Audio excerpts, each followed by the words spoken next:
పరిశుద్ధుడవైన మా ప్రియ పరలోకపు తండ్రి, మీ ఘనమైన శ్రేష్టమైన ఉన్నతమైన నామానికి స్తోత్రాలు చెల్లిస్తూ ఉన్నాము. మీ కృపాహస్తాలలో నేటి వరకు మమ్మలను దాచి కాచి కాపాడుతూ మమ్మలను నీ కృపలో నడిపిస్తున్న విధానమును బట్టి మీకు వందనాలు చెల్లిస్తూ ఉన్నాము. ఈ రాత్రి సమయమందు మరొకసారి నీ వాక్యము దగ్గరకు వస్తున్నాము తండ్రి. మీ మాటల ద్వారా మమ్మలను మీరు బలపరచమని ప్రార్థిస్తూ ఉన్నాము. నీ వాక్యపు వెలుగులో మా జీవితాలు జాగ్రత్త పరుచుకొని క్రీస్తు రాకడ కొరకు మేము ఎదురు చూచేవారిగా, సిద్ధపడి ఉండేవారిగా మీరు మమ్మల్ని చేయమని ప్రార్థిస్తూ ఉన్నాం తండ్రి. గత కొన్ని నెలల నుండి మత్తయి సువార్తను గూర్చిన విషయాలు మేము నేర్చుకుంటూ వస్తూ ఉన్నాము. మరి ఈరోజు కూడా మరికొన్ని సంగతులు మీ వాక్యములో నుండి మేము ధ్యానించనయ్యుండగా నీ పరిశుద్ధాత్మ సహాయము నడిపింపు నాకు అనుగ్రహించండి నాయన. బోధిస్తున్న నేను నిమిత్త మాత్రుణ్ణి, నీ వాక్యము చేత నాతో మాతో మాట్లాడండి. వాక్యము మా అందరిది గనుక, వాక్యము మా అందరి కొరకు గనుక ఎవరికి వారు సరిచేసుకొని ఆత్మీయ జీవితములో బలము పొందుకొని మీలో కొనసాగుటకు తగిన సహాయము చేయమని ప్రార్థిస్తున్నాం. మా బ్రతుకులో ఎల్లప్పుడూ కూడా నీ వాక్యము మా యొక్క జీవితాన్ని నడిపించులాగున, నీ వాక్యాన్ని మా హృదయములో నింపుకొని బ్రతుకులాగున సహాయము చేయండి. ఇక్కడ కూర్చున్నంతసేపు మాత్రమే కాకుండా మేము బయటికి వెళ్ళిన తర్వాత కూడా మా జీవితాలు, మా ప్రవర్తన, మా సాక్ష్యం జాగ్రత్తగా కాపాడుకుంటూ ఈ భయంకరమైన దినాలలో వాక్యము చేత మమ్మల్ని మేము కట్టుకుంటూ పరిశుద్ధమైన దేవాలయముగా మేము నిర్మించబడటానికి తగిన సహాయము చేయండి. కృపలో బలపరచండి. ఎందరూ నీ వాక్యాన్ని వింటున్నారో వారందరి హృదయాలను మీ వాక్యం వైపుకు మళ్ళించి దీవించమని మీ చేతులకు మమ్మల్ని మేము అప్పగించుకొనుచు యేసుక్రీస్తు ప్రభువు పేరట ప్రార్థించి స్తుతించి వేడుకుంటున్నాము తండ్రి. ఆమేన్. మంచిది. ప్రభునందు ప్రియులారా, దైవ గ్రంథంలో నుండి మత్తయి సువార్త బైబిల్ గ్రంథాన్ని తెరచి మత్తయి సువార్త 12వ అధ్యాయము, మత్తయి సువార్త 12వ అధ్యాయము దేవుని వాక్యములో నుండి 33వ వచనము నుండి 37వ వచనం వరకు చదువుకుందాం. బైబిల్ గ్రంథాన్ని తెరచి మత్తయి సువార్త 12వ అధ్యాయము 33వ వచనము నుండి 37వ వచనం వరకు చదువుకుందాం.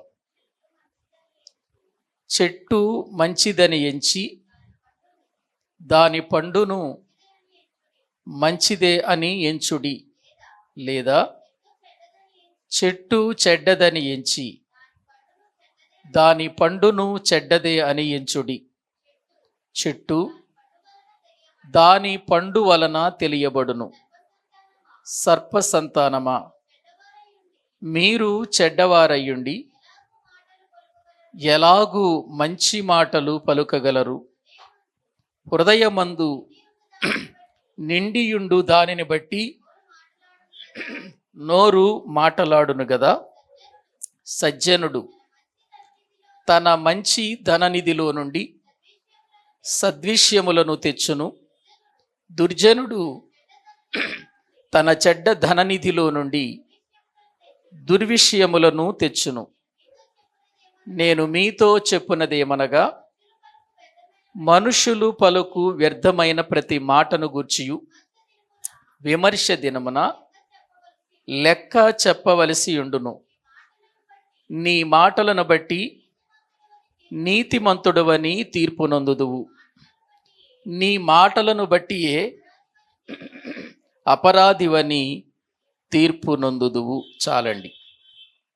ప్రభునందు ప్రియులారా, ఈ సందర్భం అంతా కూడా దైవ గ్రంథంలో నుండి మనం ధ్యానం చేస్తూ వస్తున్నాం. అసలు ఈ సందర్భం ఏంటంటే, ఒక దయ్యము పట్టిన వాడిని యేసు ప్రభు బాగు చేయటం, వాడిలో ఉన్న మోగతనాన్ని, చెవిటితనాన్ని తొలగించటం చూసినటువంటి ఆ ప్రజలు, అక్కడ ఉన్న ప్రజలందరూ కూడా ఆయన శక్తిని చూచి, ఆయన ఆ మోగ దయ్యము పట్టినటువంటి వాడిని బాగు చేయటం చూసి విస్మయం పొందారు అక్కడున్న ప్రజలందరూ. ఏంటి ఇది? ఎంత గొప్ప కార్యం మన జీవితంలో మనం ఎప్పుడు చూడలేదే. మనం ఎప్పుడు కూడా ఇటువంటి కార్యాలు మన కళ్ళతో మనము చూడలేదు. ఈయనేంటి చెవిటి వారిని బాగు చేస్తున్నాడు, మూగవాడిని బాగు చేస్తున్నాడు, దయ్యము పట్టిన వాడు స్వస్థత నందటం మన కళ్ళారా చూశాం అని విస్మయం పొందుతూ ప్రజలందరూ ఆశ్చర్యపోతున్నారు. ఇది గమనించినటువంటి పరిసయ్యులు ఉన్నారు అక్కడ.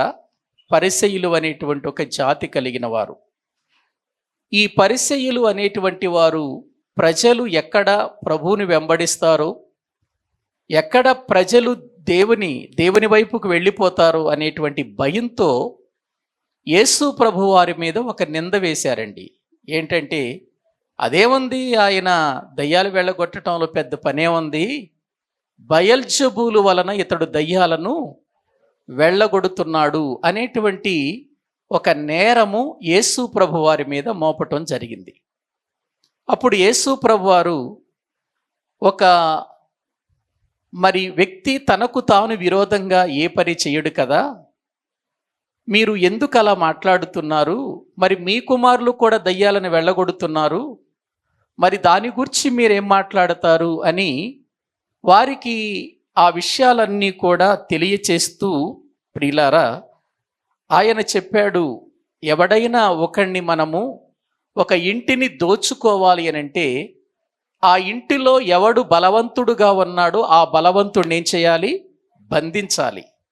బలవంతుణ్ణి బంధిస్తే ఆ బలవంతుని ఇంటిలో ఉన్న సామాగ్రిని మనం ఏం చేసుకోవచ్చు? దోచుకోవచ్చు. ముందు వాడిని బంధించాలి అని వారితో చెప్పిన మాటలే ఇప్పటి వరకు కూడా మనము ధ్యానిస్తున్న మాటలన్నీ కూడా ఆ మాటలే. కాబట్టి నా పక్షమున ఉండని వాడు నాకు విరోధి, నాతో సమకూర్చనటువంటి వాడు నాకు విరోధిగానే ఉంటాడు. కాబట్టి ఒక విషయాన్ని మీరు తెలుసుకోండి, మనుష్యులు చేసేటువంటి పాపానికి పరిహారం ఉంది. పరిశుద్ధాత్మకు విరోధంగా ఎవడైనా మాట్లాడితే దానికి పాప క్షమాపణ ఈ యుగమందు లేదు, రాబోయే యుగమందు కూడా లేదు అని యేసు ప్రభువారు వారికి తెలియచేసినట్లుగా మనం చూస్తున్నాం. పోయిన వారంలో మనం చెప్పుకున్నాం, అదేంటి, మనుష్య కుమారుణ్ణి దూషిస్తే క్షమాపణ దొరకటం ఏంటి, పరిశుద్ధాత్ముడిని మాట్లాడితే, దూషణ మాటలు మాట్లాడితే అతనికి ఈ యుగమందైనా రాబోయే యుగమందైనా ఎందుకు పాప క్షమాపణ దొరకదు అనే విషయాలు పోయిన వారంలో మనం చెప్పుకున్నాం. ఈరోజు దానిని కంటిన్యూ చేస్తూ ప్రభు మాట్లాడుతున్న మాటలే మనం చదువుకున్నాం. ఆ విషయాన్ని, అంటే ఆ మోగవాడిని బాగు చేయటాన్ని బట్టి జరుగుతున్న సంభాషణ ఇదంతా, ఈ యొక్క 37వ అధ్యాయం అంతా. ఇప్పుడు యేసు ప్రభు వారితో మాట్లాడుతూ ఏమంటున్నాడంటే, చెట్టు మంచిదని ఎంచి దాని పండును మంచిదే అని ఎంచుడి, లేదా చెట్టు చెడ్డదని ఎంచి దాని పండును చెడ్డదే అని ఎంచుడి, చెట్టు దాని పండు వలన తెలియబడును అనే మాటలు ఇక్కడ వారికి తెలియచేస్తున్నాడు. ఎందుకు ఈ విషయాలన్నీ యేసుక్రీస్తు వారు పరిసయ్యులకు తెలియచేస్తున్నాడు అనంటే, ఇవి పరిసయ్యులకు తెలియదా అనంటే, పరిసయ్యులు ధర్మశాస్త్రాన్ని బోధిస్తున్నారు, ధర్మశాస్త్రములో ఉన్న సంగతులు తెలుసుకుంటున్నారు, కానీ అందులో ఉన్న పరమార్థం ఏంటో వారు ఎరుగకుండానే జీవితాన్ని కొనసాగిస్తున్నారు. అందుకే ప్రభువు ప్రజలందరికీ అర్థం కావాలి, పరిసయ్యులకు కూడా అర్థం కావాలి అని ఆయన కొన్ని విషయాలను ఎత్తి చూపిస్తున్నట్లుగా మనం చూస్తున్నాం. ఒక చెట్టు మంచిదండి ఈ చెట్టు అని మనం ఎప్పుడు చెప్పగలుగుతాము అంటే, ఆ చెట్టు ఫలము మంచిదైనప్పుడు, ఆ చెట్టు యొక్క ఫలము రుచిగా ఉన్నప్పుడు, ఆ చెట్టు ఫలము ఆరోగ్యకరముగా ఉన్నప్పుడు ఏమండి ఈ చెట్టు మంచిదండి అని చెబుతాం మనం. ఎందుకని? పండును బట్టి, కాయను బట్టి చెట్టు యొక్క ప్రియులర ఘనత అనేటువంటిది ఉంటుందండి. చెట్టు యొక్క ఘనత అనేటువంటిది ఉంటుంది. ఒకవేళ అది చాలా పెద్ద చెట్టు అయ్యుండి, అది చాలా విస్తారమైన కొమ్మలు వేసి, విస్తారమైన స్థలాన్ని ఆక్రమించి, చాలా ఫలాలు ఫలించి, ఆ ఫలాలు తినటానికి పనికి రాకపోతే ఆ చెట్టును మంచిదని ఎవరైనా అంటారా? ఎవరైనా అంటారండి? అనరండి. చెట్టు ఎంత ఎత్తైనా ఉండొచ్చు, చెట్టు ఎంత లావైనా ఉండొచ్చు, చెట్టు ఎంత విస్తారమైన భూమినైనా ఆక్రమించవచ్చు, కానీ ఆ చెట్టు యొక్క ఫలాలు సరైన విధానములో లేకపోతే ఆ చెట్టును అందరూ కూడా అవమానంగానే చూస్తారు. ఆ చెట్టు యొక్క ఫలములు సరైనవిగా లేవు గనుక చెట్టు మంచిది కాదు అని చెట్టుకే ఒక చెడ్డ పేరు వస్తుంది. అలాగే దేవుని పిల్లలమైనటువంటి మన జీవితంలో కూడా ధర్మశాస్త్రం తెలవచ్చు, బైబిల్ తెలియచ్చు, మనకు బైబిల్ గ్రంథములో ఉన్న సంగతులు తెలియచ్చు, మనము చాలా దినాల నుండి దేవుని పిల్లలము అని పిలిపించుకోవచ్చు, గొప్ప విశ్వాసులము, గొప్పవారము అని మనము అనిపించుకోవచ్చు. కానీ మన క్రియలు సరైన విధానములో లేకపోతే, మన ఫలాలు సరైన విధానములో లేకపోతే మనకు కూడా మన క్రియలను బట్టే పేరొస్తుంది అనే విషయాన్ని మనం తెలుసుకోవాలి. ఒకవేళ మంచి ఇస్త్రీ బట్టలేసి, ఇన్షర్ట్ చేసి, మంచి షూ వేసి, మంచి ఖరీదైన వాచి పెట్టి, మంచి ప్రియులార విలువైనటువంటి ఆభరణాలు ధరించి, మంచి విలువైన వస్తువులు ధరించి ఆ వ్యక్తి ఒక త్రాగుపోతుగా ఎక్కడైనా పడిపోయాడనుకోండి రోడ్డు ప్రక్కన, ఆ వ్యక్తి బట్టలను చూస్తారా? ఆ వ్యక్తి క్రియను చూసి మాట్లాడతారా? దేన్ని చూసి మాట్లాడతారండి? క్రియను చూసారే, వీడు ఇంత విలువైన వస్త్రాలు వేశాడు, విలువైనటువంటి మంచి మంచి బంగారపు వస్తువులు పెట్టాడు, చాలా చక్కగా ఉన్నాడు, కానీ ఏంటి ఈ చెడ్డ అలవాటు, ఏంటి ఈ చెడ్డ జీవితం అని మాట్లాడుతూ ఉంటారు. అంటే అతని ఫలము, అతని క్రియను బట్టి అతని యొక్క జీవితం ప్రియులార ఆధారపడి ఉంటుంది. అలాగే యేసుక్రీస్తు వారు కూడా ఇక్కడ అదే చెబుతున్నాడు. పరిసయ్యులారా, మీరు ధర్మశాస్త్రం చదువుతున్నారు, మంచిదే, ధర్మశాస్త్రాన్ని సమాజ మందిరాల్లో బోధిస్తున్నారు, మంచిదే, కానీ మీరు ఫలించేటువంటి ఫలాలు మాత్రం మంచిది కాదు. మంచి చెట్టు మంచి ఫలాలు ఫలిస్తుంది, కాని చెట్టు కాని ఫలములు ఫలిస్తుంది అని చెబుతున్నాడు. ఒక్కసారి ముందుకు వెళదాం. మత్తయి సువార్త 7వ అధ్యాయం రండి. ముందుకు వెళితే అక్కడ ప్రభు చాలా విషయాలు మాట్లాడుతూ ఏమన్నాడో 16వ వచనము నుండి చదువుకుందామండి. 16వ వచనం, మత్తయి సువార్త 7వ అధ్యాయము 16వ వచనాన్ని మనము చదువుకుందాం. వారి ఫలముల వలన మీరు వారిని తెలిసికొందురు. ముండ్ల పొదలలో ద్రాక్ష పండ్లైనను, పల్లేరు చెట్లను అంజూరపు పండ్లైనను కోయుదురా? అలాగునని ప్రతి మంచి చెట్టు మంచి ఫలములు ఫలించును, పనికి మాలిన చెట్టు కాని ఫలములు ఫలించును. మంచి చెట్టు కాని ఫలములు ఫలింపనేరదు, పనికి మాలిన చెట్టు మంచి ఫలములు ఫలింపనేరదు. మంచి ఫలములు ఫలింపని ప్రతి చెట్టు నరకబడి అగ్నిలో వేయబడును. కాబట్టి మీరు వారి ఫలము వలన వారిని మీరు తెలుసుకొందురు అని ఇక్కడ యేసుక్రీస్తు ప్రభువారు అబద్ధ ప్రవక్తలను గురించి మాట్లాడుతున్నటువంటి మాటలండి ఇవి. ఏం మాట్లాడుతున్నాడంటే, ఈ వ్యక్తి నిజమైన ప్రవక్త లేక అబద్ధ ప్రవక్త, ఇతడు నిజమైన విశ్వాస లేక అబద్ధ విశ్వాస, లేక ఇతడు నిజమైన సేవకుడా లేక అబద్ధ సేవకుడా, లేక ఈ వ్యక్తి నిజమైనటువంటి సంఘ పెద్ద లేక అబద్ధ సంఘ పెద్ద. ఇవన్నీ కూడా మన జీవితాలలో దేనిని బట్టి మనకు ప్రతిఫలము దొరుకుతాయి అనంటే మనము ఫలించే ఫలము. ప్రియులారా, మనము ఫలించే ఫలము వలన, అంటే మన మాట ద్వారా, మన క్రియ ద్వారా, మనము చేసే కార్యాల ద్వారా మనము ఎటువంటి వారమో ప్రియులారా చెప్పవచ్చు మనం. ఒకవేళ ఆ వ్యక్తి మంచి వ్యక్తి అయితే ఇతడు మంచి వ్యక్తి అని చెప్పటానికి రుజువు ఏంటంటే మంచి ఫలములు ఫలిస్తాడు. అదే ఒకవేళ అతడు మంచివాడు కాకపోతే, ఆ యొక్క వ్యక్తి మంచి వ్యక్తి కాకపోతే కాని ఫలములు ప్రియులారా అందులో నుండి బయటకు వస్తాయి. ఈ రోజున వాక్యము వింటున్నటువంటి మన జీవితాలలో మనము ప్రశ్నించుకోవలసిన విషయాలండి ఇవి. నాకు నేను, మీకు మీరు అందరూ ప్రశ్నించుకోవలసింది, నేను ఏ ఫలములు ఫలించే వ్యక్తిగా ఉన్నాను? నన్ను బట్టి లోకము ఏం మాట్లాడుతుంది? నా గూర్చి లోకము మంచి చెబుతుందా నా మంచి క్రియలను బట్టి, లేక నా చెడు క్రియలను బట్టి నేను చెడిపోయిన వాడను అని మాట్లాడుతుందా? ప్రశ్నించుకోవాలి మనం.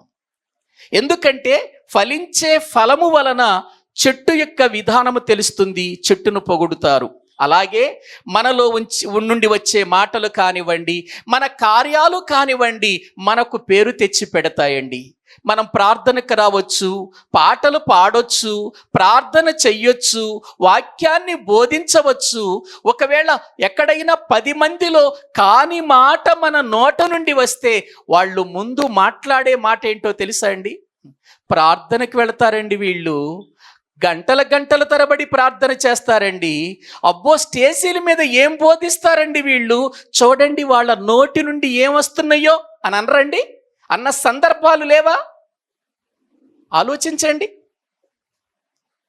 వీళ్ళండి ప్రార్థన చేసేవాళ్ళు, వీళ్ళండి దేవుని మందిరానికి వెళ్ళేవాళ్ళు. చూడండి వాళ్ళ మాటలు చూడండి, వారి క్రియలు చూడండి, వాళ్ళ పద్ధతులు చూడండి అని మాట్లాడుతున్నప్పుడు నీకంటే ముందుగా నీ తండ్రి అయిన దేవునికి అవమానం కలుగుతుంది అని ఎప్పుడైనా మనము ఆలోచించగలుగుతున్నామా? మనమేంటి అక్కడ ఆ సందర్భంలో ఆ విషయాలలో అసలు మనం దేవుణ్ణి మర్చిపోతాం. నేను ఒక దేవుని బిడ్డనే, నేను ఇలా మాట్లాడకూడదే, నేను ఇది చెయ్యకూడదే, నేను ఇలా బ్రతకకూడదే అనే సంగతిని మనం మర్చిపోతాం. ఎందుకంటే అక్కడ జరుగుతున్నటువంటి ఆ పరిస్థితిని బట్టి ప్రియులారా మనం ఇవన్నీ మర్చిపోతాం. నేనేం చెబుతున్నాను వాక్యం ద్వారా అంటే, మనము ఎక్కడికి వెళ్ళినా దేవుని బిడ్డలమన్న సంగతి మర్చిపోకూడదు. ఏ స్థలములో ఉన్నా నేను ప్రభువుని నమ్ముకున్నాను, ఈ చుట్టుప్రక్కల ఉన్న ప్రజలందరూ కూడా ప్రభువుని నమ్మని వారు, వీళ్ళందరి మధ్యలో నా సాక్ష్యాన్ని నేను కాపాడుకోవాలనే భయం కలిగి ఉండాలండి. మనం భయం కలిగి ఉండాలి. ఒక్క ఫలము చాలండి ఆ చెట్టు చెడ్డది అని చెప్పటానికి, ఒక చెడ్డ ఫలము చాలండి ఆ చెట్టు మంచిది కాదని చెప్పటానికి. ప్రియులారా, అందుకే యేసుక్రీస్తు వారు చెబుతున్నాడు ఇక్కడ, మంచి చెట్టు మంచి ఫలములిస్తుంది అని అంటున్నాడు. కాని చెట్టు కాని ఫలములు ఇస్తుంది, మంచి చెట్టు కాని ఫలములు ఇవ్వలేదు, కాని ప్రియులార చెడ్డ చెట్టు మంచి ఫలాలు ఇవ్వలేదు అని మాట్లాడుతున్నట్లుగా మనం చూస్తున్నాం. మనం ఎవరమో మనకు అర్థం కావాలి, మన జీవితం ఏంటో మనకు అర్థం కావాలి, మనం ఎవరి ద్వారా రక్షించబడ్డామో మనకు అర్థం కావాలి. అర్థం కానప్పుడు, తెలియనప్పుడు మనం మాట్లాడిన మాటలు వేరు, మనము చేసిన కార్యాలు వేరు. పూర్తిగా దేవుని గూర్చిన విషయాలు మనకు తెలిసినప్పుడు, వాక్యపు లోతులు మన జీవితంలోనికి వచ్చినప్పుడు, సత్యమేంటో మనం ఎరిగినప్పుడు సర్వసత్యములోనికి వెళ్ళటానికి మనం ప్రయత్నం చేయాలి తప్ప మన జీవితాలు ప్రియులారా ఎలా పడితే అలా బ్రతకటానికి మనకు హక్కివ్వలేదండి దేవుడు. ఎప్పుడైతే రక్షించబడ్డామో, ఎప్పుడైతే మారు మనసు పొందామో, చిన్న చిన్న అడుగులు వేసుకుంటున్న పిల్లవాడిలాగా పెరిగి పెద్దవారైన తరువాత దేవుడు మనకు ఒక అనుభవాన్ని ఇచ్చాడు. అందుకే బైబిల్ గ్రంథం ఏం చెబుతుందో, రక్షణ పొందినటువంటి ప్రతి వ్యక్తి ఏం చేయాలో తిమోతికి రాసినటువంటి పత్రిక చూడండి ఒకసారి. బైబిల్ గ్రంథం ఏం చెబుతుందో చూద్దామండి. తిమోతికి వ్రాసిన మొదటి పత్రిక 2వ అధ్యాయము 4వ వచనాన్ని చదువుకుందామండి. 2వ అధ్యాయము 4వ వచనం. ఆయన మనుషులందరూ రక్షణ పొంది సత్యమును గూర్చిన అనుభవము గలవారై ఉండవలెనని ఇచ్చయించుచున్నాడు. మనుషులందరూ రక్షణ పొందిన వారంతా ఏ జ్ఞానములోనికి రావాలన్నాడు? సత్యమును గూర్చిన అనుభవ జ్ఞానం అన్నాడు. దేని గూర్చిన జ్ఞానం అండి? సత్యమును గూర్చిన అనుభవ జ్ఞానము అని అన్నాడండి. అంటే వాక్యమును గూర్చిన అనుభవం మన జీవితంలోనికి రావాలి. ఏమండి, బోధ చేయగానే అతడు అనుభవజ్ఞుడు అని అనుకోకండి. లేకపోతే స్త్రీలార ఒక 20-30 సంవత్సరాల క్రితం రక్షణ పొందితే అతడు అనుభవజ్ఞుడు అని అనుకోకండి. లేకపోతే మనకంటే ఎప్పుడో ముందుగా రక్షణ పొందిన వాళ్ళు అనుభవజ్ఞులు అని అనుకోకండి. ప్రియులారా, సత్యమును గూర్చిన అనుభవ జ్ఞానము రావాలి. మనకు రావాలి అని అంటే నేర్చుకోవాలి. నేర్చుకున్న విధానములు మనము జీవించాలి. అందుకే అక్కడ మనుషులందరూ రక్షణ పొంది సత్యమును గూర్చిన అనుభవము గలవారై ఉండవలెనని ఇచ్చయించుచున్నాడు. దేవుని ఇష్టం అది. దేవుని కోరికేంటో తెలుసా? రక్షణ పొంది అలా ఉండిపోవటం కాదు. రక్షణ పొంది అలా ప్రియుల వెనుకకు వెళ్ళిపోవటం కాదు. రక్షణ పొందిన మనము దినదినము సత్యము అంటే వాక్యము విషయంలో ఏం తెచ్చుకోవాలి? మనం అనుభవం. వాక్యంలో మనకు అనుభవం రావాలి. ఆ అనుభవ జ్ఞానమే మన జీవితాన్ని స్థిరమైన విశ్వాసులుగా నిలబెట్టగలదు. స్థిరమైన దేవుని పిల్లలుగా నిలబెట్టగలిగేది ఆ అనుభవ జ్ఞానమేనండి. ప్రియులారా, ఆలోచించండి. కొంతమంది ఉంటారు, రక్షణ పొందుతారు, బాగుంటుంది. 10 సంవత్సరాలైన ప్రార్థన చేయటం రాదు. 10 సంవత్సరాలైన వాక్యం ప్రియులారా వాళ్ళు చదవరు. వాక్యం ప్రియులారా నేర్చుకోరు. వాక్యాన్ని ప్రకారముగా బ్రతకటానికి ఇష్టపడరు. కానీ పైకేం చెబుతారు వీళ్ళు? మేము ఎప్పుడు రక్షణ పొందామనుకుంటున్నావు? ఈ ఊరుకు ముందే రక్షణ పొందిన వాళ్ళం మేమని చెబుతారు. ఎందుకండి, ఒక స్కూలుకు పంపిస్తున్నప్పుడు స్కూలుకు వెళుతున్నటువంటి వాడికి చదువులో అనుభవం రాకపోతే వాడి యొక్క చదువు ముందుకెళుతుందా? ఆలోచించండి. వాడు 1వ తరగతిలో ఉన్నాడు, ఏబిసిడిలోనే ఉన్నాడు. 2వ తరగతికి వెళ్ళాడు, ఏబిసిడిలోనే ఉన్నాడు. 3వ తరగతికి వెళ్ళాడు, ఏబిసిడిలోనే ఉన్నాడు. ప్రియులారా, ఆలోచించండి. మనము వాటిని మించి వెళ్ళిపోవాలి కదా. అనుభవం రావాలి. వాడికి అనుభవ జ్ఞానము రావాలి. 1వ తరగతిలో నేర్చుకున్న ఏబిసిడీలు ప్రియులారా వచ్చిన తర్వాత పదాలుగా మారాలి. ఆ తర్వాత అర్థాలు తెలుసుకోవాలి. ఆ తర్వాత ప్రియులారా దాని సెంటెన్స్ ఏంటో తెలుసుకోవాలి. ఆ తర్వాత దాని యొక్క సారాంశం ఏంటో తెలుసుకోవాలి. ఆ తర్వాత కంటత పెట్టాలి. వాటిని తన మనసులోనికి తెచ్చుకోవాలి. వాటిని ఎగ్జాములో రాయాలి. అప్పుడే వాడు జ్ఞానిగా మారతాడు. 1వ తరగతి పరీక్షలో కూడా ఏబిసిడీలు రాసి, 2వ తరగతి పరీక్షలో కూడా ఏబిసిడీలు రాసి, 3వ తరగతి పరీక్షలో కూడా ఏబిసిడీలు రాస్తే వాడు అనుభవం కలిగిన వాడేనా? కాదు కదా. ప్రియులారా, ఆలోచించండి. అందుకే హెబ్రీయులకు రాసిన పత్రికలో ఒక మాట అంటాడు చూడండి ప్రియులారా. హెబ్రీయులకు రాసినటువంటి పత్రికలో 6వ అధ్యాయము 1వ వచనము నుండి చదవండి. కాబట్టి నిర్జీవ క్రియలను విడిచి మారు మనసు పొందుటయు, దేవుని యందలి విశ్వాసమును, బాప్తిస్మములను గూర్చిన బోధయు, హస్త నిక్షేపణమును, మృతుల పునరుత్థానమును, నిత్యమైన తీర్పును అని పునాది మరలా వెయ్యొద్దు అని అంటున్నాడు చూడండి. పునాది మరలా వెయ్యొద్దు అంటే ఒకసారి వేసుకున్నాడు అనేగా. ఆ పునాది మరలా వేయక క్రీస్తును గూర్చిన మూలోపదేశం ఇక మానేయి. సంపూర్ణుల మగుటకేం కావాలి? మూలోపదేశం అంటే ఏంటి? ప్రారంభ పాఠం. మూలోపదేశం అంటే ప్రారంభ పాఠం. ప్రారంభ పాఠం ఏంటి? ప్రారంభ పాఠం మారు మనసు. ప్రారంభ పాఠం బాప్తిస్మం. ప్రారంభ పాఠాలు విశ్వాసం. వీటిని గురించి తెలుసుకున్నాం. మళ్ళీ మళ్ళీ అవే మనకు జీవితంలో ప్రియులారా, మళ్ళీ బాప్తీసం ఏంటి, మళ్ళీ మారు మనసు ఏంటి, ఇది కాదు మనం ఆలోచించాల్సింది. సంపూర్ణల మగుటకు సాగిపోవాలన్నాడు అక్కడ. ఆ పునాది వేసేసుకున్నాం. ఒకసారి మారు మనసు పొందాం కదా, ఒకసారి మనం బాప్తీసం పొందాం కదా, అది పునాది వేయబడింది కదా, పునాది వేసేసాం కదా. పునాది వేసిన తర్వాత మళ్ళీ బాప్తీసం తీసుకోవాలి, మళ్ళీ మారు మనసు పొందాలి. ఇదెందుకు మనకి? ఇంకా అది ఎవరికి? పొందని వారికి. అది పొందని వారికి. పొందిన తర్వాత మన జీవితాలు, అంటే 10th క్లాస్కి వెళ్ళినటువంటి వాడు మళ్ళీ నేను 1వ తరగతి చదువుతానంటే కుదురుతుందా? వాడికి ఏంటి? వెళ్ళిపోవాలి, సాగిపోవాలి. అలాగే ఒక్కసారి పునాది వేశావు, మారు మనసు అనే పునాది వేసుకున్నావు, ఒకసారి బాప్తిస్మం అనే పునాది వేసుకున్నావు, విశ్వాసం అనే పునాది వేసుకున్నావు, వీటిని మరలా వెయ్యొద్దు అంటున్నాడు. చూడండి అక్కడ ఆ పునాది మళ్ళీ చదవండి. వచనం 2వ వచనం, దేవుని యందలి విశ్వాసమును గూర్చిన బోధ, హస్త నిక్షేపణము, మృతుల పునరుత్థానమును, నిత్యమైన తీర్పు ఉంది అనేటువంటి విషయాలన్నీ మనం తెలుసుకున్నాం.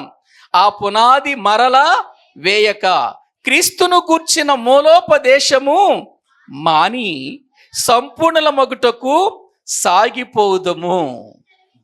దేవుడు సెలవిచ్చిన ఎడల మనం అలా చెయ్యాలి. చూసారా, మనం అలా చెయ్యాలి. మరలా వేయకూడదా పునాది, మరలా వేసుకోకూడదా పునాది. ఒక్కసారి పునాది వేసాం. ఏమండి, ఒక ఇంటికి పునాది ఒక్కసారి వేస్తామా, 10 సార్లు వేస్తారా? ఒక ఇంటికి పునాది ఎప్పుడు వేస్తారు? ఒక్కసారే వేస్తారు పునాది. ఇల్లు మొత్తం కూడా ఆ పునాది మీద ఏం చేయబడుతుంది? కట్టబడుతుంది. అంతేనా? సగం కట్టేసినాక మళ్ళీ ఇంకోసారి పునాది వేద్దామంటారా? అనరు కదా. ఇక ఆ పునాది సంగతి మర్చిపోవాలి. ఆ కట్టడం పూర్తి చేయటం కోసం మనం ఏం చేయాలి? ముందుకు వెళ్ళాలండి. పునాది వేసేసాం, మారు మనసు అనే పునాది వేసాం, ప్రియులార బాప్తిస్మం అనే పునాది వేసాం, విశ్వాసం అనే పునాది వేసాం, మృతుల పునరుత్థానం అనే పునాది వేసేసాం, చనిపోతే నిత్యమైన తీర్పు ఉందన్న సంగతి మనకు తెలిసింది, అది కూడా ఎరిగాం. ఇవన్నీ మూలపాఠాలు.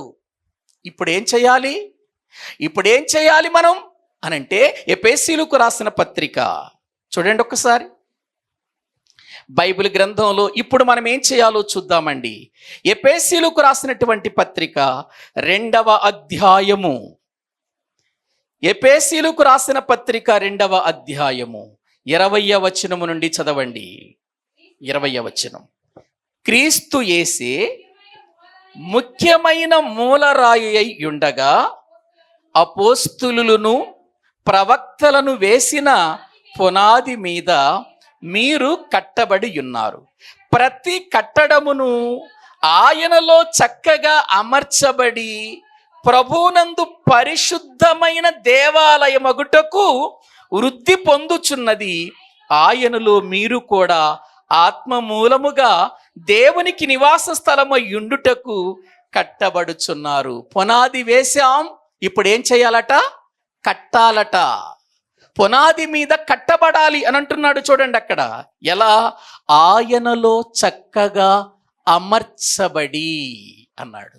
ఎవరిలో అమర్చబడాలి? మనం క్రీస్తులో అమర్చబడాలి. ఇప్పుడు క్రీస్తులో అమర్చబడటం ఏంటి? క్రీస్తు యొక్క పరిశుద్ధత మనకు కనబడుతుంది. ఇప్పుడు ఆ క్రీస్తు యొక్క పరిశుద్ధతలో మన పరిశుద్ధత కూడా కరెక్ట్గా అమర్చబడాలి. అంటే ఆయన లాంటి పరిశుద్ధత మనలోనికి రావాలి. ఆయన భూమి మీద ఉండగా తండ్రి చిత్తాన్ని నెరవేర్చాడు. ఆ చిత్తమును మనము కూడా నెరవేర్చటానికి ఆయన వలే చెయ్యాలి. ఆయన మనకు మాదిరి ఉంచి వెళ్ళాడు కదా, ప్రతి విషయంలో మాదిరి ఉంచి వెళ్ళాడు. మన ముందు మాదిరిగా ఉన్నాడు. ఇప్పుడు మనము ఆ మాదిరిని అనుసరించాలి. ఆయన ఎలా కట్టుకున్నాడు జీవితం భూమి మీద ఉండగా? మనలాంటి శరీరముతోనే ఉన్నాడు, పాప శరీరాకారముతోనే వచ్చాడు, మానవులాంటి శరీరముతోనే వచ్చాడు. ఆయన ఈ భూమి మీదకు వచ్చిన ప్రభువు ఎలా అమర్చుకున్నాడు, ఎలా చక్కగా బ్రతికాడు, పరిశుద్ధత కలిగిన వాడిగా, పాపము చేరని వాడిగా, నిర్దోషిగా, నిష్కల్మషుడుగా, పాపులలో చేరక ప్రత్యేకమైన వాడిగా ఉన్నాడే. ఆ లక్షణాలతో మనము వెళ్ళాలి. సమానము కావాలి. అదే కదా పౌలు గారు అంటాడు, క్రీస్తును పోలి నేను నడుచుకొనుచున్నాను అని అంటూ మరొక మాట అంటాడు, ఆయన శ్రమలలో నేను కూడా సహానుభవము కలిగి ఉండాలి అని అంటాడు. ఎందుకు? అదే అమర్చబడటం అంటే. చదువుతారా? ఫిలిప్పీలకు రాసిన పత్రిక. అపోస్తలుడైన పౌలు గారు మాట్లాడుతూ ఏమంటున్నాడో చూడండి. ప్రియులారా, ఫిలిప్పీలకు రాసిన పత్రిక 3వ అధ్యాయము వాక్యములో నుండి 9వ వచనము నుండి చదవండి. 9వ వచనం. క్రీస్తును సంపాదించుకొని ధర్మశాస్త్ర మూలమైన నా నీతిని కాక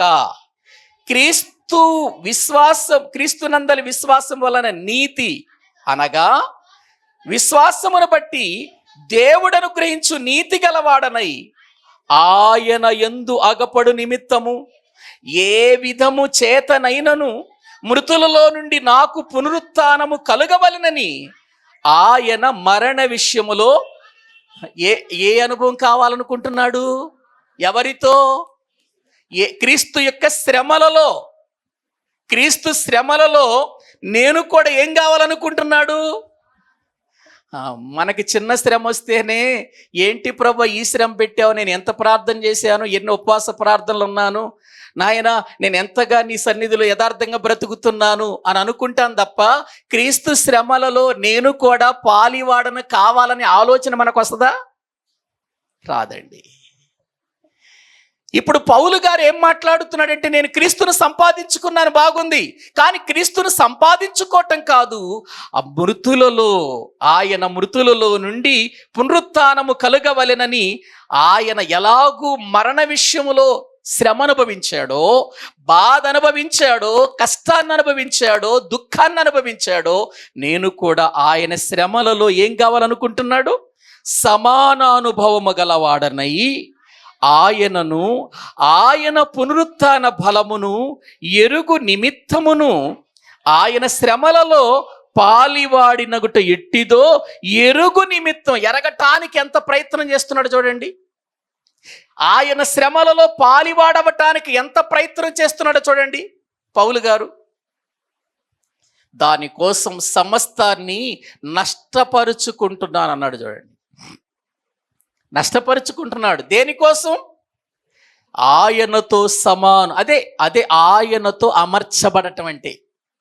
ఆయనలో అమర్చబడటం అంటే అదే. మనమేమనుకుంటున్నాం? ప్రియమైన దేవుని పిల్లలారా, మనం దేవుని మందిరానికి వెళుతున్నాం, దేవుని మందిరంలో ఉంటున్నాం, చేయవలసిన కార్యాలన్నీ కూడా చక్కగానే చేస్తున్నాం, బైబిల్ చెప్పినట్టుగానే మనం నడుచుకుంటున్నాం అనుకుంటూ ఉన్నాము. కానీ ఆ యొక్క అనుభవం మన దగ్గరకు రాగానే, ఆ పరిస్థితి మన దగ్గరకు రాగానే ప్రక్కన పెట్టేస్తున్నాం దేవుణ్ణి. మనం నమ్మిన ప్రభువుని ప్రక్కన పెట్టేస్తున్నాం. ప్రక్కన పెట్టేసి మన యొక్క ఆలోచనలతో, మన తలంపులతో, మన ఉద్దేశాలతో వెళ్ళిపోతూ, మళ్ళీ అయిపోయిన తర్వాత మళ్ళీ నేను ప్రభువుని కలిగి ఉన్నాను అనుకొని ధరించుకుంటున్నాం. ఒక వస్త్రాన్ని తీసేసి ధరించుకుంటాం చూసారా? ఏవండి, కొన్ని యూనిఫామ్స్ ఉంటాయి కదా, డ్యూటీలకు వెళ్ళినప్పుడు ఒక పోలీసు కానీ లేకపోతే ఒక ఆర్మీ కానీ వాళ్ళ యొక్క డ్రెస్సులు చూడగానే, వాళ్ళు డ్యూటీలోకి వెళ్ళగానే డ్రెస్ వేసుకుంటారు, డ్యూటీ నుండి రాగానే ఏం చేస్తారు? ఆ డ్రెస్సు తీసేస్తారు. అలాగే మనం కూడా దేవుని మందిరంలోకి వచ్చినప్పుడు విశ్వాస అనే డ్రెస్ వేస్తున్నాం, బయటికి వెళ్ళగానే ఆ డ్రెస్ తీసేసి మామూలు డ్రెస్, ఇక లోకపు డ్రెస్ వేసేస్తున్నాం. ఏం మాట్లాడినా పర్వాలేదు, ఎలా జీవించినా పర్వాలేదు, ఎలా బ్రతికినా పర్వాలేదు లోకంలో. మందిరంలో జాగ్రత్తగా ఉంటే చాలు, మందిరంలో పరిశుద్ధంగా ఉంటే చాలు, బయట ఎలా ఉంటే ఏమైంది? ఇది డ్రెస్సులు మార్చే జీవితం కాదు. ఇది ప్రియులారా, ఒక్కసారి మనము వెలిగించబడిన తర్వాత, ఒక్కసారి మనం ప్రభు యొద్దకు వచ్చిన తర్వాత, ఒకసారి మనము సంపాదించుకున్న తర్వాత, క్రీస్తును సంపాదించుకున్న తర్వాత ఎన్నో శ్రమలు రావచ్చు, కష్టాలు రావచ్చు, నిందలు రావచ్చు. ఇవన్నిటినీ భరిస్తూ పరిపూర్ణుల మగుటకు సాగిపోవాలి. మళ్ళీ మూలోపదేశానికి మనము వెళ్ళకూడదు. ఇప్పుడు మనం ఏం కావాలి? దేవాలయమగుటకు వృద్ధి పొందాలన్నాడు అక్కడ ఎఫెసీయులకు రాసిన పత్రికలో. మనం ఆయనలో అమర్చబడి, ఏమండి, క్రీస్తులో ఏం చేయబడాలి? మనము అమర్చబడి. చదవండి మళ్ళీ కావచ్చును.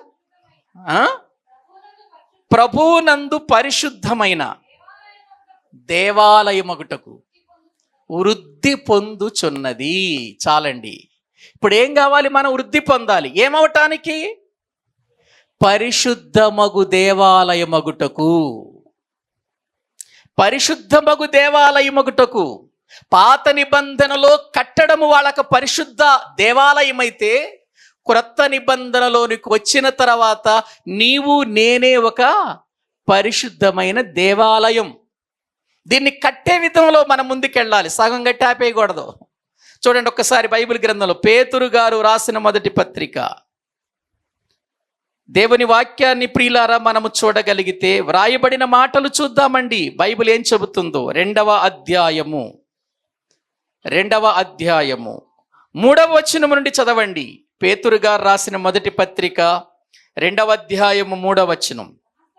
సమస్తమైన దుష్టత్వమును, సమస్తమైన కపటమును, వేషధారణను, అసూయను, సమస్త దూషణ మాటలను మాని క్రొత్తగా జన్మించిన శిశువులను పోలిన వారై నిర్మలమైన వాక్యమను పాల వలన రక్షణ విషయములో ఏం కావాలట?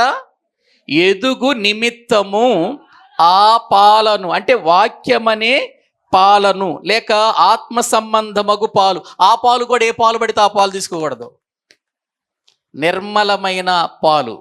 కింద రాశాడు చూడండి, పుట్టినట్లు ఏం రాశాడు అక్కడ? నిర్మలమైన వాక్యమను పాల వలన అన్నాడు కదా. పుట్టినట్లు ఏముంది? నిర్మలమైన ఆత్మ సంబంధమగు పాల వలన. నిర్మలమైన, కల్తీ లేని పాలు, కల్మషము లేని పాలు. అంటే ఇప్పుడు వాక్యములో కూడా కల్మషం ఉందా? వాక్యములో కల్మషం లేదు, చెప్పేవారిలో కల్మషం ఉంది. చెప్పే మాటలను కల్మషం చేస్తున్నారు. అందుకే కదా పరిశుద్ధమైనది పందులు ముందు వేయకండి. అవి ఏం చేస్తాయి? కాళ్ళతో త్రొక్కి వాటిని కల్మషం చేస్తాయి అని అన్నాడు. ఈ రోజున వాక్యము కల్మషంగా వెళ్ళిపోయింది ప్రజల మధ్యకు. నిర్మలమైన వాక్యం వెళ్ళలేదు. నిర్మలమైన వాక్యం వెళ్ళలేదు కనుక నిర్మలమైన వాక్యం ఎవరైనా చెబితే ప్రియులారా, ప్రజలు ఆ నిర్మలమైన వాక్యాన్ని వినటం లేదు, కానీ కల్మషముతో కూడినటువంటి వాక్యాన్ని మాత్రం వింటున్నారు. అందుకే పౌలు గారు అంటాడు, మేము వాక్యమును కలిపి చెరిపెడి వారము కాదు అని అంటాడు. వాక్యాన్ని కలపకూడదు, ఉన్న వాక్యాన్ని చెరపకూడదు. వాక్యమును ఉన్నదే, దానిని నీవు ప్రజలకు చాలా జాగ్రత్తగా నిర్మలముగా అందించాలి. కల్మషంతో అందించకూడదు. కల్మషంగా అందించకుండా ఉండాలి అని అంటే ముందు అసలు ఆ పాల విలువేంటో నీకు తెలియాలిగా. ఏవండి, అవి పాలు నిర్మలమైనవో కావో, ఆ పాలల్లో నీళ్లు కలిసినవో లేదో, అవి నిజమైన పాలో కాదో తెలుసుకోవాలంటే పాల యొక్క విధానం ఏంటో నీకు అర్థం కావాలి. అర్థం కాకపోతే నువ్వు కూడా కలిపేస్తావు. ఏవండి, ప్రియమైన దేవుని పిల్లలారు, ఒకసారి ఆలోచించండి. ఒకసారి ఒక ఆమంటుంది, పాలల్లో నీళ్లు కలపలేదట, నీళ్లల్లోనే పాలు కలిపిందట. పాలల్లో నీళ్లు కలపటం కాదట, నీళ్ళల్లోనే పాలు కలిపిందట. అంటే ఏ పాలవి? నీళ్ల పాలు. కొన్నిసార్లు ఏమైనా మంచి పదార్థాన్ని క్రింద పోసామనుకోండి, అరే నీళ్ల పాలు చేసేసావు గారా, ఇంత మంచి పదార్థాన్ని అంటాం. ప్రియులారా, ఈనాడు వాక్యము ప్రజల మధ్యకు ఎలా వెళుతుందో తెలుసా? నిర్మలమైన పాలు వెళ్ళటం లేదు. అందుకే ఎదగటం లేదు. చాలామంది ఆత్మీయ విషయాల్లో ఎదగటం లేదు. అందుకే ఇక్కడ పేతురు గారు చాలా ఖచ్చితంగా చెబుతున్నాడు, నిర్మలమైన పాల వలన రక్షణ విషయములో ఎదుగు నిమిత్తము ఆ పాలను, ఏ నిర్మలమైన పాలు, నిర్మలమైనటువంటి పాలు నీవు సేకరిస్తావో, వేటిని ఆపేక్షిస్తావో అవి నిన్ను రక్షణలో ఎదిగింప చేస్తాయి. చదవండి అక్కడ 4వ వచనం. మనుషుల చేత విసర్జింపబడినను దేవుని దృష్టికి ఏర్పరచబడినదియు అమూల్యమును సజీవమునైన రాయియగు ప్రభువునద్దకు వచ్చిన వారై యేసుక్రీస్తు ద్వారా దేవునికి అనుకూలములకు ఆత్మ సంబంధమైన బలులు అర్పించుటకు పరిశుద్ధ యాజకులుగా ఉండునట్లు మీరును ఏ రాళ్ల వలె ఉండాలన్నాడు? సజీవమైన రాళ్ళు అని అన్నాడు. ఏవండి, మనం ఒక ఇంటిని కట్టాలి, ఒక కట్టడాన్ని కట్టాలంటే ఏ రాళ్ళు వాడతాం? సజీవమైన రాళ్ళు వాడతామా?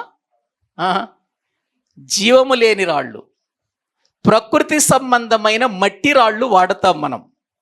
కానీ ఇప్పుడు దేవుని మందిరము కట్టబడాలి, దేవుని ఆలయము కట్టబడాలంటే అది ఏ రాయి అయి ఉండాలి?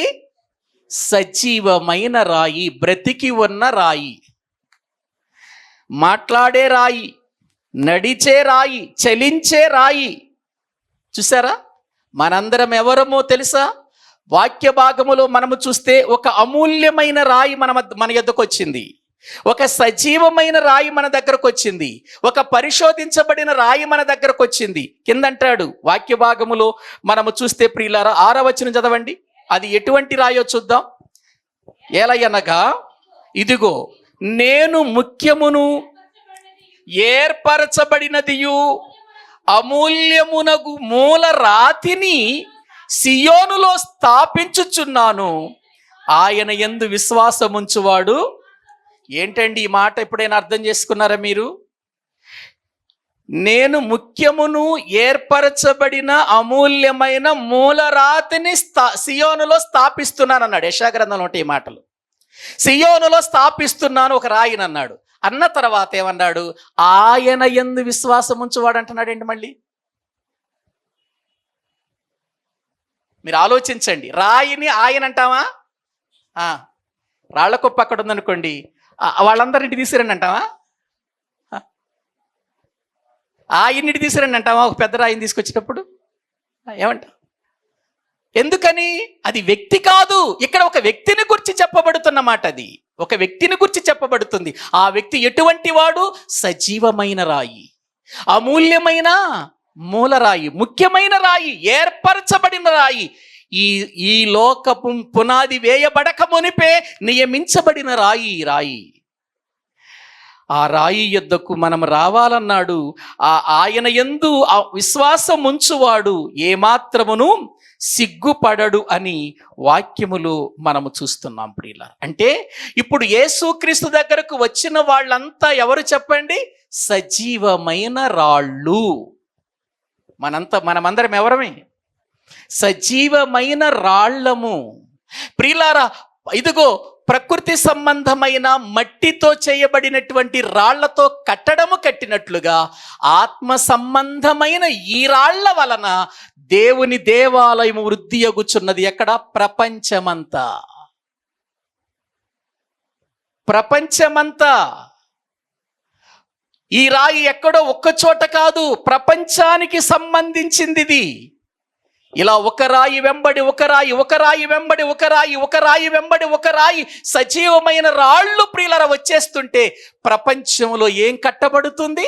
పరిశుద్ధమైన దేవాలయము కట్టబడుతుంది. దానిని సార్వత్రిక సంఘం అని అన్నారు. ఆలోచించారా? ప్రియమైన దేవుని పిల్లలారా, అయితేనట చాలా మంది ఈ రాయికి అవిధేయులుగా అడ్డు తగులుతున్న వారిగా కనబడుతున్నారట. చూడండి ఒకసారి 7వ వచనం. విశ్వసించుచున్న మీకు ఆయన అమూల్యమైన వాడు, విశ్వసింపని వారికైతే ఇల్లు కట్టువారు ఏ రాతిని నిషేధించిరో అదే మూలకు తలరాయి ఆయను, మరియు అది అడ్డురాయియు అడ్డు బండయు ఆయను. కట్టువారు వాక్యమునకు అవిధేయులై తొట్టిల్లుచున్నారు, దానికే వారు నియమింపబడిరి. అయితే చాలండి, అక్కడ వాక్యంలో మనము చూస్తున్నాం చాలా మంది కడుతున్నారట, కానీ వాక్యమునకు అవిధేయులై ఏమైపోతున్నారట? తొట్టిల్లుతున్నారు. చాలా మంది చెబుతారు వాక్యం చెప్పటానికి. వాక్యం చెప్పేవాళ్ళు పుట్టగొడుగుల్లాగా ఉన్నారు ఈ రోజున. సంఘాలలో కానీ సంఘాల వెలుపల కానీ పుట్టగొడుగుల్లాగా ఉన్నారు. కానీ వాక్యమును ప్రకటిస్తున్నారు, కానీ వాళ్ళు వాక్యమునకు అవిధేయులై తొట్టిల్లిపోతున్నారట. చూసారా ప్రియులారా? పరిశుద్ధంగా ఉండండి అని చెప్పి నేను పరిశుద్ధతను కోల్పోయాను అనుకో, నేనేమైపోయినట్టు? తొట్టిల్లిపోయినట్టు కాదా? మీరు బూతులు మాట్లాడకూడదని చెప్పి నేనే బూతులు మాట్లాడాను అనుకో, ఏమైపోయినట్టు? వాక్యమును కవిధేయుడినై తొట్టిల్లిపోయినట్టు కాదా? చూసారా, వాక్యము ఎంత సత్యమైనదో మనం అర్థం చేసుకోవాలి ప్రియులారా. సంఘము ఈ రోజున కట్టబడాలి. ఎలా? పరిశుద్ధమగు దేవాలయముగా కట్టబడాలి. పరిశుద్ధమగు దేవాలయముగా కట్టబడాలంటే చేర్చబడిన ప్రతి రాయి ఆయనలో అమర్చబడినదై ఆయన వంటి పరిశుద్ధత కలిగి ఉండాలి. నేను రక్షణ పొందేశాను కాబట్టి నేను సజీవమైన రాయిని అనుకోకూడదు. నేను మారు మనసు పొందేశాను కాబట్టి సజీవమైన రాయిని అనుకోకూడదు. ఆ రాయి అమర్చబడాలి. ఎవరిలో? క్రీస్తులో. క్రీస్తులో అమర్చబడాలి అని అంటే క్రీస్తు లక్షణాలు ఉంటేగా అమర్చబడేది. ఆ రాళ్ళు కావాలి ఈ రోజున. ఏవండి, ఇల్లు కట్టేటప్పుడు ఒక రాయికి మరొక రాయికి మధ్యలో రాయి అమర్చబడలేదనుకోండి, ఏం చేస్తాడు టాపీ మేస్త్రి? చెక్కుతాడు దాన్ని, అమర్చబడేంత వరకు కొడతాడు దాన్ని పెక్కులు తీసేస్తాడు. అది అమర్చబడేంత వరకు కూడా దాన్ని సరిచేస్తాడు కదా, సరిచేస్తాడు. ఇప్పుడు దేవుని సేవకులు చేసేది అదే. వాక్యము చేత నిన్ను చెక్కుతున్నారు, వాక్యము చేత సరిచేస్తున్నారు, వాక్యము చేత జాగ్రత్తగా ఉండమని చెబుతున్నారు. మరి జాగ్రత్తగా ఉండకపోతే తప్పెవరిది? ఎందుకంటే ఈ మధ్యకాలంలో నేను ఒక చోట ఉన్నప్పుడు ప్రియులారా, ఒక ఆమె ఇష్టం వచ్చినట్లుగా మాట్లాడుతుంది తోటి వారితో. ఏదో చిన్న గొడవ జరుగుతుంది, నేను అటువైపు నుంచే వచ్చేస్తున్నాను. వాళ్ళు మరి నన్ను చూసి అన్నారో లేకపోతే అక్కడ ఉన్న సందర్భాన్ని బట్టి అన్నారు నాకు తెలియదు. కానీ వెంటనే వాళ్ళు అంటున్న మాట ఏంటి తెలుసా? మీ మందిరానికి వెళుతున్నారుగా, మీ పాస్టర్ గారు ఇవేనా మీకు నేర్పుతుంది అంటున్నారు.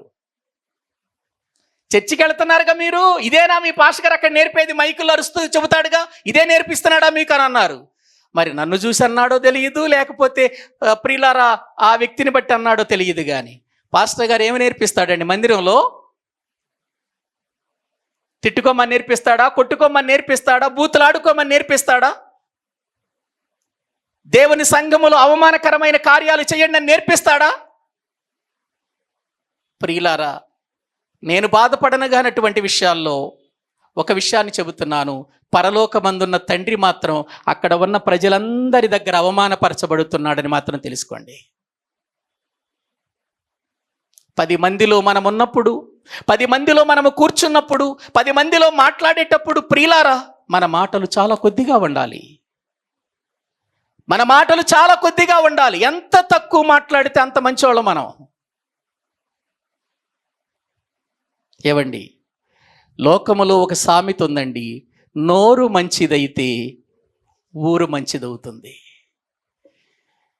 నోరు మంచిదైతే ఊరు మంచిదవుతుంది అని లోకం చెబుతుంటే, దానికంటే పరిశుద్ధమైన జీవితాన్ని గూర్చి దేవుని మాటలు వారం వారం ఎన్నోసార్లు వింటున్నా కూడా మనలో మార్పు రావటం లేదంటే మనము చెక్కబడటానికి ఇష్టపడుతున్న రాళ్ళమేనా? ఆలోచించండి. పరిశుద్ధాలయమగు దేవాలయము ఇంకా కట్టబడకుండానే ఆగిపోతుంది. ఎందుకు? సరైన రాళ్ళు కనబట్టలు ఎక్కడ, సజీవమైన రాళ్ళు ఎక్కడ సరిగా కనబట్టలా. ఒకవేళ కనబడినా అవి ఎవరిలో అమర్చబడట్లా? క్రీస్తులో అమర్చబడేంత స్థాయికి ఇంకా లేదు. ప్రియులారా, సంఘము క్రీస్తు యొక్క వాక్యము చేత సరిచేయబడి ఆయనలో అమర్చబడకపోతే పరిశుద్ధాలయమగు దేవాలయము ఎలా వృద్ధి పొందుతుంది చెప్పండి? అందుకే ప్రియులారా, ప్రభు చెబుతున్నటువంటి మాట ఏంటో తెలుసా? మనము మంచి చెట్టు వలె ఉండాలనేది ఆయన కోరిక. మంచి వారిగా, మంచి సాక్ష్యము కలిగిన వారిగా ఉండాలనేది ఆయన కోరిక. రండి మత్తయి సువార్తలోనికి వద్దాం. మత్తయి సువార్తలోనికి వద్దాం. బైబిల్ గ్రంథంలో 12వ అధ్యాయము. మళ్ళీ చదవండి బైబిల్ గ్రంథంలో ప్రియులారా ఆ మాటలు. మనము 33వ వచనము నుండి, చెట్టు మంచిదని ఎంచి దాని పండును మంచిదే అని ఎంచుడి, లేదా చెట్టు చెడ్డదని ఎంచి దాని పండును చెడ్డదని ఎంచుడి, చెట్టు దాని పండు వలన తెలియబడును. సర్ప సంతానమా, మీరు చెడ్డవారయ్యుండి ఎలాగూ మంచి మాటలు పలకగలరు? హృదయమందు నిండియుండు దానిని బట్టి నోరు మాటలాడును కదా. చూసారా ఇక్కడ ఎంత చక్కని మాటలు చెబుతున్నాడో మీరు ఆలోచించండి. సర్ప సంతానమా అని అంటున్నాడు. ఎవరిని? పరిసయ్యులను. సర్ప సంతానమా. ఎందుకు ఆ మాట అన్నాడు? సర్ప సంతానం అనే మాట ఎందుకు అన్నాడు? ఏవండి, సర్ప సంతానం అని ఎందుకు ఆ మాట ప్రభు వాడుతున్నాడు? ఒకసారి మీరు ఆలోచించండి. ప్రభు వాడిన సందర్భాలు ఉన్నాయి, యోహాను గారు వాడిన సందర్భాలు కూడా ఉన్నాయి కదా. సర్ప సంతానమా, రాబోవు ఉగ్రతను తప్పించుకొనుటకు మీకు బుద్ధి చెప్పిన వాడు ఎవడు అని అన్నాడు. అంటే వీళ్ళు రాబోయే ఉగ్రతను గురించి తెలుసుకోకుండానే వచ్చేస్తున్నారు బాప్తీసం తీసుకోవటానికి. వంకర మార్గాలు ప్రియులను విడిచిపెట్టకుండా, చెడు మార్గాలు విడిచిపెట్టకుండా, వారి తలంపులు విడిచిపెట్టకుండానే వచ్చేస్తున్నారు. సర్ప సంతానమా, మీరు చెడ్డవారయ్యుండి, అక్కడ వాక్యంలో మనము చూస్తున్నాం, మీరు ఎలాగూ మంచి మాటలు పలుకగలరు అని అన్నాడు. ప్రియులారా, మంచి మాటలు. మీరు చెడ్డవారయ్యున్నారు. చెడ్డవారిలో నుండి, చెడ్డ చెట్టులో నుండి చెడు ఫలం బయటకు వస్తుంది, కానీ మంచి ఫలం ఎలా వస్తుంది? బయటికి రాదు కదా. హృదయమందు నిండియుండు దానిని బట్టి నోరు మాట్లాడును. హృదయము చెడ్డ మాటలతో నింపబడిందా? హృదయము దేంతో నింపబడింది? ఏవండి, ఒక్కసారి మీరు ఆలోచించండి. హృదయమందు నిండియుండు దానిని బట్టి నోరు మాట్లాడుతుంది. అంటే మనిషి నోటి ఫలము ద్వారా ఆ మనిషి ఎటువంటి వాడో చెప్పగలం. నోట్లో నుంచి వచ్చే మాటల వలన చెప్పగలం మనము ఆ వ్యక్తి ఎటువంటి వాడు. ఏవండి, ఒక్కసారి నోరు జారామండి, మళ్ళీ రెండవసారి జారాం, మళ్ళీ మూడవసారి, ఇక జీవితాంతం వింతేనా? జీవితాంతం నోరు జారుకుంటూ వెళ్ళిపోవటమేనేక? కట్టడి చేసుకోవద్దా? నిన్ను నీవు సరి చేసుకోవద్దా? నీ శరీరమును నీవు నలగగొట్టుకోవద్దా? నీ స్వాధీనములోనికి శరీరాన్ని తెచ్చుకోవద్దా? ఎన్నిసార్లు నోరు జారుతా? నోరు జారాను. ఎన్నిసార్లు జారుతా నోరు? అవమానంగా లేదా ఆ మాట మాట్లాడటానికి, చెప్పుకోవటానికి మనకు? ప్రియులారా, ఆ మాట మనం నోటితో మాట్లాడినంత మాత్రాన గొప్పవారం అయిపోయామా? దేవుని దృష్టిలో మనం ఎలా ఉన్నాం పరిశీలన చేసుకోవాలి మనం. ఒకసారి జారేవండి నోరు, రెండోసారి అదుపులో పెట్టుకోవాలి. నోటికి కళ్ళెము పెట్టుకోకపోతే వాని భక్తి ఏమైపోతుంది అన్నాడు. వ్యర్థం అన్నాడు కదా యాకోబు రాసిన పత్రిక 1వ అధ్యాయంలో. నోటికి కళ్ళెం పెట్టుకోవాలి. అరే, నా నోరు సరైన రీతిలో లేదు, నా నోరు సరిగా మాట్లాడట్లేదు, వెంటనే వేసేసుకోవాలి, దానికి కళ్ళు వేసేసుకోవాలి. ఇక ఎటువంటి పరిస్థితుల్లో కూడా కళ్ళు తీయకూడదు. ఇక దాని వలన మనకు లోకములో లాభం లేకపోవచ్చేమో కానీ ఆత్మీయతకు లాభం, మనసుకు లాభం, దేవునికి కూడా ఆనందం. నా కుమారుడు అదుపు చేసుకున్నాడు, నా కుమార్తె అదుపు చేసుకుంది, 4 మాటలు పడినా ఒక్క మాట కూడా నోరు జారలేదు. ఈ సజీవమైన రాయి నాకు కావాలి. ఏవండి, ఆయన బాధింపబడి నోరు తెరవలేదు. యేసుక్రీస్తు గురించి వ్రాయబడలేదా? పేతురు గారు రాసిన 1వ పత్రిక 2వ అధ్యాయం 22వ వచనంలో, 21వ వచనంలో, ఆయన బాధపడి, ఆయన బాధింపబడి, అవమానపరచబడుతూ, ఎన్నో మాటలు పడుతూ కూడా నోరు తెరవలేదు. ఆయన నోరు తెరవలేదు. ఎందుకు తెరవలేదు? నా తండ్రి చిత్తాన్ని నేను ఇక్కడ నెరవేర్చకపోతే పరలోకంలో నాకు కూడా స్థలము దొరకదొరకుని జాగ్రత్తగా బ్రతికాడు ప్రభు ఈ భూమి మీద. అందుకే కదండి ఆయనలో అమర్చబడాలని చెబుతుంది, ఆయనలాగా మనము బ్రతకాలని చెబుతుంది. అందుకే కదండి ప్రియులారా, ఆలోచించాలి మనం ఈ విషయాలన్నీ కూడా. ఏదో వస్తున్నాము, కూర్చుంటున్నాం, వెళ్ళిపోతున్నాం అన్నట్లుగా కాదండి. మన భక్తిని ఎప్పటికప్పుడు ప్రియులారా మనము రెన్యూవల్ చేసుకోవాలండి దేవుని దగ్గర. ఎప్పటికప్పుడు మన జీవితాలు ఎలాగున్నాయో దేవునికి అప్పగించుకోవాలండి మనం. అప్పుడున్నట్టుగా ఇప్పుడు ఉండకూడదు, ఇప్పుడున్నట్టుగా రాబోయే కాలంలో ఉండకూడదు. ఎప్పటికప్పుడు అప్డేట్ అవుతూ ఉండాలి మనం ప్రియులారా. నేను అప్పుడున్నట్టుగానే ఉంటానంటే కుదరదు. మన జీవితాలలో ఒక మార్పు కనిపించాలి, రూపాంతరములోనికి మనము వెళ్ళాలి, క్రీస్తు స్వారూప్యములోనికి మనము మార్చబడాలి, సంపుడల మగుటకు సాగి పోవాలి. పరిసయ్యుల్లాగా మనము పర్వాలేదులే, నేను ధర్మశాస్త్రం ఎరిగిన వాడిని, ధర్మశాస్త్రం బోధిస్తున్నాను, సమాజ మందిరంలో ఉన్నాను, పర్వాలేదు, నన్ను కూడా ఒక వ్యక్తిగా సభ్యుడిగా గుర్తించారు సంఘంలో అనుకుంటే కుదరదు. అందుకే ప్రభు అన్నాడు, శాస్త్రుల నీతి కంటేను పరిసయ్యుల నీతి కంటేను మీ నీతి అధికము కాని ఎడల. ఏమన్నాడు చదవండి, మత్తయి సువార్తలోనే ధ్యానించాం కదా వాటిని. ఒకసారి చూడండి బైబిల్ గ్రంథంలో ప్రభు ఏమన్నాడో చూద్దామండి. మత్తయి సువార్త దేవుని వాక్య భాగములో ప్రియులారా మనము జ్ఞాపకం చేసుకుంటే 5వ అధ్యాయము ఒక్కసారి 5వ అధ్యాయమేనా 20వ వచనం 20. శాస్త్రుల నీతి కంటేను పరిసయ్యుల నీతి కంటేను మీ నీతి అధికము కాని ఎడల మీరు పరలోక రాజ్యములో ఏం కారు.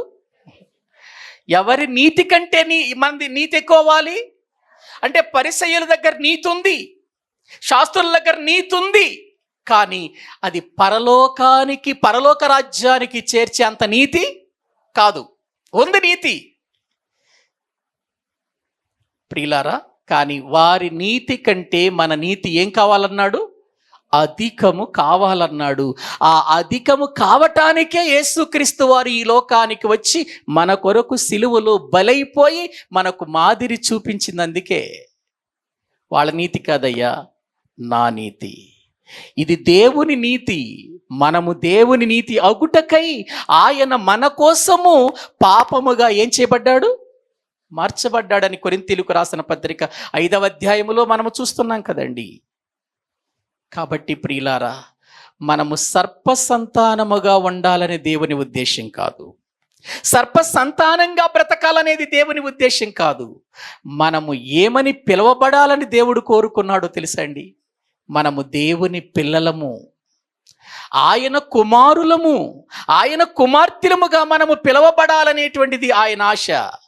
మనము దేవుని పిల్లలమైతే దేవుని యొక్క సంబంధులముగా మనం బ్రతుకుతాం, దేవుని మాట వింటాం మనం. మరి మనం దేవుని పిల్లలమని చెప్పుకుంటూ సాతాను మాట వింటున్నామంటే, సాతాను కార్యాలలో పాలు పంపులు పొందుతున్నామంటే, సాతాను క్రియలలో మనము సంబంధం కలిగి ఉన్నామంటే మనము సర్ప సంతానం కాక ఏ సంతానం అవుతాం చెప్పండి? ఇక్కడ పరిసయ్యులకు ధర్మశాస్త్రం తెలుసు, మందిరం తెలుసు, మందిరములో ఆరాధనలు తెలుసు, పాటలు తెలుసు, ఆరాధనలు తెలుసు, వీళ్ళకి వాక్యం తెలుసు.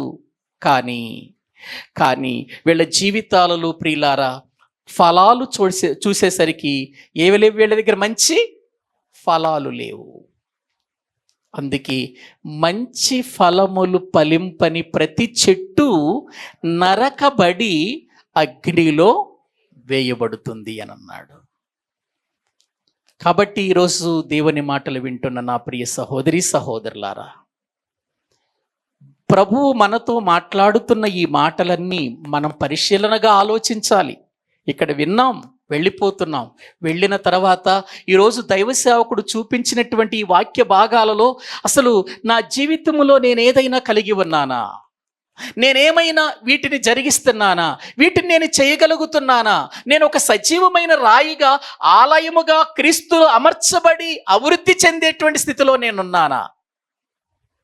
ఆలోచించాలండి, పరిశీలన చేసుకోవాలండి. వచ్చాం, వెళ్ళిపోయాం, ఇంటికి వెళ్ళిపోయాం, బైబిల్ అక్కడ పడేసాం, మన పనులు మనం చూసుకున్నాం, మళ్ళీ శనివారం ఎప్పుడవుతుందని ఎదురు చూడకూడదు.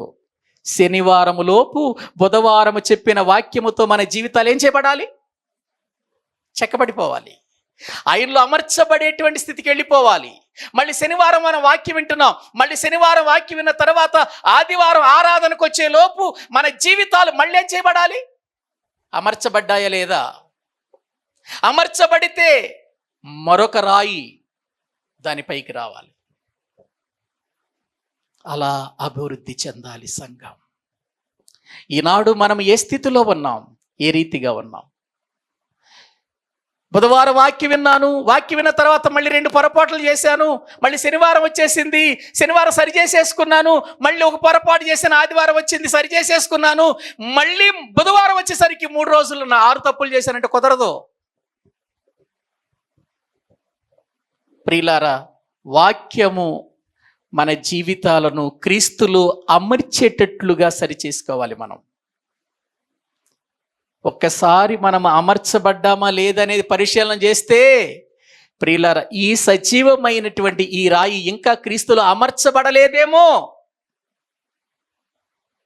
ఇంకా ఎక్కడైనా చెక్కబడవలసింది ఉందేమో, అందులో కూర్చోలేదేమో. ఇంకా అందులో కూర్చుంటే భక్తిలో, ప్రియులారా, ఎక్కడ లోపం కనపడదు, ఆత్మీయతలో ఎక్కడ లోపం కనపడదు, ఎక్కడ ప్రభువులో ఎక్కడ వెనకకి జారిపోయే మనసు కానీ, ఆలోచన కానీ, తలంపు కానీ రాదు. అది వచ్చింది అనంటే ఇంకా నీవు ఆయనలో ఏం చేయబడలేదు, అమర్చబడలా, ఎక్కడ లోపం ఉంది. ఇది మనం అర్థం చేసుకొని మంచి ప్రియులార చెట్టు వలె మంచి ఫలాలు ఇవ్వాలి. మనం మీ అందరికీ తెలుసు, న్యాయాధిపతుల గ్రంథంలో చెట్లన్నీ కలిసి ఒలీవ చెట్టు దగ్గరికి వెళ్ళాయి. ఒలీవ చెట్టుని అడిగాయి, నువ్వు మా మీద రాజుగా ఉంటావా అని అంటే ఒలీవ చెట్టు అంది, నేను ప్రభువు నాకిచ్చిన తైలమును ఇయ్యక, మనుషులను సంతోష పెట్టక, మీ మీద రాజుగా ఉండి అటు ఇటు ఊగుటకు నేను వచ్చేదనా? రాను. దేవుడు నాకు అప్పగించిన పని నేను చెయ్యాలి అని రాజుగా ఉండటానికి ఇష్టపడలేదు. అది దేవుడు తనకు అప్పగించిన పనిని చేయటానికి. తర్వాత ద్రాక్ష చెట్టు దగ్గరికి, అంజూరపు చెట్టు దగ్గరికి వెళ్ళింది. ఆ చెట్లు కూడా అలాగే పలికాయిగా. ఏవండి, న్యాయాధిపతుల గ్రంథంలో చదువుకోండి మీరు ప్రియులారా. అక్కడికి ఆ చెట్లు, తర్వాత ముళ్ళ చెట్టు దగ్గరికి వెళ్ళి ఈ చెట్లన్నీ కలిసి, ఒలివ చెట్టు దగ్గరికి వెళ్ళాం, అంజూరపు చెట్టు దగ్గరికి వెళ్ళాం, ద్రాక్ష చెట్టు దగ్గరికి వెళ్ళాం. అవి దేవుడు చెప్పిన మాట మేము వినాలి, దేవుడు చెప్పిన తైలాన్ని ఇవ్వాలని ఆ చెట్లు చెప్పాయి. మరి నువ్వైనా మాకు రాజుగా ఉంటావా అని అడిగాయి. ఎవరిని? ముళ్ళ చెట్టు. అప్పుడు ముళ్ళ చెట్టు ఏముంది? రండి నా నీడను ఆశ్రయించండి అంది. దానికి నీడెక్కడది? ముళ్ళ చెట్టుకి నీడెక్కడది? ఒకవేళ ముళ్ళ చెట్టు నీడకి వెళ్ళామంటే అన్నీ ముళ్ళేగా, ఎటు గదిలినా పొడవటమేగా, ఎటు గదిలినా గుచ్చటమే గది. ఆలోచించారా? వద్దండి. దేవుడు మనకిచ్చిన బాధ్యత ఏంటో, మనకిచ్చిన పని ఏంటో, మనము ఎందుకు నిర్ణయించబడ్డామో, ఆయన ప్రణాళిక ఏంటో, ఆయన ఉద్దేశంలో మనము ఏమై ఉన్నామో అది ఎరిగిన వారమై పరిశుద్ధమగు దేవాలయముటకు కట్టబడుతూ మంచి ఫలాలను చూపించి మంచి చెట్టుగా ఉండటానికి ఇష్టపడదాం. తలలు వంచండి, ప్రార్థన చేసుకుందాం. తలలు వంచండి, ప్రార్థన చేసుకుందాం. పరిశుద్ధుడు అయిన తండ్రి, ప్రేమ కలిగిన మా ప్రభువా, మీకు వందనాలు చెల్లిస్తూ ఉన్నాం. నీ మహాప్రేమను బట్టి మరొకసారి మేము నీ సన్నిధిలో చేరి ఈ రీతిగా ప్రార్థించుటకు, నిన్ను స్తుతించి గణపరచుటకు, మీ వాక్యము దగ్గర మేము నిలబడి ఆ వాక్యమని అద్దము ముందు మా లోపాలు సరిచేసుకోవటానికి మరొక చక్కటి అవకాశం ఇచ్చారు తండ్రి. మా బ్రతుకునందు ఎన్నో సంవత్సరాలు అవుతుంది రక్షించబడి, క్రీస్తులో మేము అమర్చబడ్డామా లేదా ఇంకా అనుమానంగానే ఉంది తండ్రి. ఆ క్రీస్తులో అమర్చబడే అనుభవంలోనికి మమ్మల్ని తీసుకురండి నాయన. సంపూర్ణులుగా మేము సాగిపోతూ నీ చిత్తమును గుర్తెరిగే వారిగా మమ్మల్ని చేయండి. మూలోపదేశములు మాని మేము ఎలా ముందుకు కొనసాగాలో మాకు నేర్పిస్తున్నారు. మేము మా జీవితాలను జాగ్రత్త పరుచుకొని క్రీస్తు స్వారూప్యములోనికి మార్చబడి మా బ్రతుకులు క్రీస్తును చూపించేటట్లుగా, మా మాటలలో క్రీస్తును కలిగి ప్రజలు ప్రభు నాయన మా యొక్క బ్రతుకులను చూచినట్లుగా క్రీస్తు వలె మా యొక్క జీవితాలను సరిచేయండి నాయన. క్రీస్తును పోలిన జీవితం, క్రీస్తును పోలిన లక్షణాలు, క్రీస్తును పోలినటువంటి విధానములో మమ్మల్ని నడిపించండి నాయన. క్రీస్తే మా ముఖ్యమైన మూలరాయి అయ్యున్నాడు కదా, అది ఏర్పరచబడిన రాయి కదా, అమూల్యమైన రాయి కదా, ముఖ్యమైన రాయి కదా, పునాది అయిన రాయి కదా నాయన.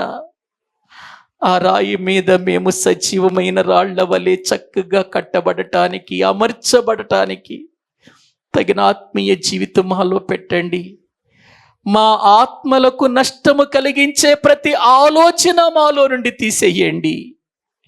మా ఆత్మలో బలపడేటువంటి ప్రభు పరిస్థితి నుంచి దిగజార్చే ప్రతి సంఘటన మాలో నుండి తీసేయండి. క్రీస్తునందు మమ్ములను బలపరచండి నాయన. నీ యందు విశ్వాసము కలిగి ఎటువంటి ప్రతికూలతలు వచ్చినా ప్రభునందు మేము ఆనందిస్తూ ముందుకు వెళ్ళేవారిగా చేయండి. బలపరచండి. ఈ రాత్రి వేళ విన్న మాటలు మరిచిపోకుండా ఆ మాటల ప్రకారం మేము బ్రతుకుతూ నీ యందు ఆనందించేవారిగా, మంచి చెట్టు వలె మంచి ఫలాలు ఫలించేవారిగా మీ సహాయం మాకు అందించి నడిపించమని మీ చేతులకు అప్పగించుకుంటూ యేసుక్రీస్తు ప్రభు పేరిట ప్రార్థించి వేడుకుంటున్నాము తండ్రి. ఆమేన్. మన తండ్రి అయిన దేవుని ప్రేమ, ఆయన కుమారుడైన యేసుక్రీస్తు వారి యొక్క కృప, పరిశుద్ధాత్మ నిత్య సహాయము, సన్నిధి ఇక్కడ కూడిన మనకును సకల పరిశుద్ధులకు సదాకాలము తోడయుండి నడిపించునుగాక. ఆమేన్. అందరికీ వందనాలు.